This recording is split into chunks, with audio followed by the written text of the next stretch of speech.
Up to this point, pretty much all the chapters, we studied or we focused on topics which mainly dealt with how energy is used. For example, how do we apply force? What happens when we apply the force, rotational stuff, movement stuff. And some in another part, we looked at the properties of solid and liquids and all of that, right? Fluids. So now, in this set of topics, in the next set of videos, we are going to look at where the energy comes from. How is it transformed? So we are dealing with a topic called as thermodynamics. Thermo, I hope you guys know, it has to do with your heat or energy. We can think of it that way, and dynamics is dynamic, right? Varying and all of that. So thermodynamic, it's not the exact definition, just introducing it to you. Oh yeah, by the way, this video is just an introduction. So nothing over here is final. It's the entire chapter within 5 minutes. Okay, guys. So thermodynamics is a branch of physics that deals with heat, work, energy, temperature, and how heat converts from one form to another, and vice versa. Thermodynamic deals with bulk property, very important. What is bulk property? I'll be talking about that. So pressure, volume, temperature, mass, without going into microscopic details. In another set of chapters, we'll also look into microscopic aspect as well. That is the molecules, how they're moving, and so on and so forth. Even that is dealt. So now we are dealing with a bird's eye view of what is called as temperature, what is heat. Okay, so we are dealing with that, and heat converted to work and engine and all of those. And then we'll go into the microscopic, like at a molecule level, what is happening. Okay, sorry about that. The three law in simple words. So there are three laws in thermodynamics: the zeroth law, first law, and second law. So zeroth law is it helps us define temperature.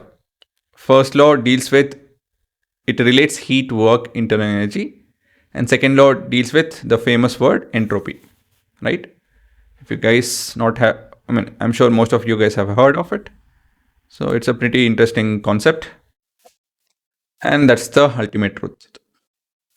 Okay, so again, it's just an overview. Don't think too much about it, but it's not that hard, honestly.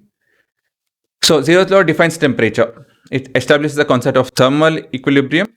This lets us define temperature as a measurable property.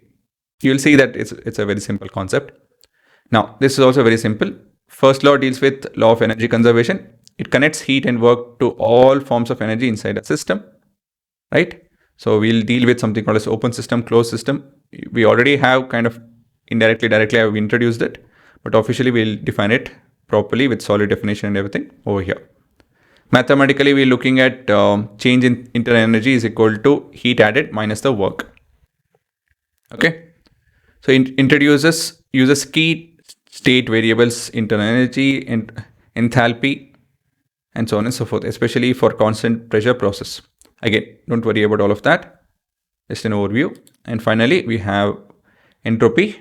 We define the state variable entropy. States that the total entropy of the universe, system plus the surrounding, never decreases. It explains irreversibility and direction of natural process. Heat flow, that is, heat flows from hot to cold. So basically, that very basic understanding of, if my hand is cold and if I touch something hot, then heat will flow from the cup or whatever that material is to my hand. The feeling of hot, the feeling of cold, right?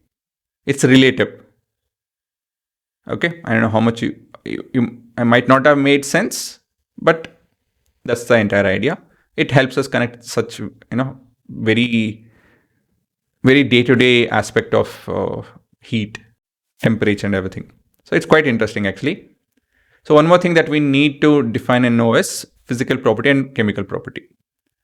So this is a 6th grade, 7th grade syllabus, but here we are approaching it in a different way. So if someone asks, are we looking at chemical property or physical property, you need to ask this question: can we measure the property without changing the substance? If they tell no, then it's a chemical property. For example, chemical property can be observed only when the substance changes into something else. For example, burning it, putting some acid or base or water or something and looking at the reaction and then understanding and observing that and recording. Those are chemical properties. So basically, let me put it this way. Without a chemical reaction, I won't be able to talk about it. If that is the case, it's a chemical property, right? Burning it, that is your chemical change. Putting acid, and if it reacts, putting water, and if it reacts, putting some base, if it reacts. And we measure the heat, we measure color, smell, and so on and so forth. Those are your chemical property, right? We get to observe that. So all of if that is happening, it's chemical property. If not, it's physical property. Okay. Next, does the property depend on the amount of substance? If the answer is no, right? Then we are looking at something called as intensive physical property. If the answer is yes, it's known as extensive physical property. I'll give an example. Density. It doesn't matter whatsoever the amount of substance is, even 1 gram, 10 gram, gold. 1 gram, the density will not change. But if I'm buying it, mass is an important aspect, right? So 10 gram now is some lakh plus. So, and it will keep going up, I guess. So yeah, so that is your extensive property. So volume, length, total energy, total charges, how much it is made up of. Those are your extensive. We're just talking about some property like color, temperature, boiling point, melting point, right? Refractive index, all of this will not depend on how much quantity is there. The material will behave the same, doesn't matter the amount of quantity. Okay. So all of this is basic set of knowledges, basic definitions and stuff. You have to know it.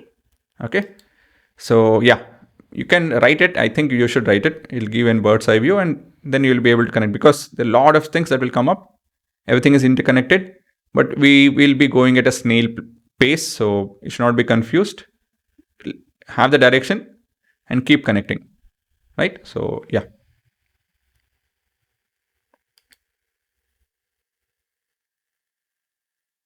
Again, you don't have to understand everything at one go. You have a lot of hours to watch, discuss, think,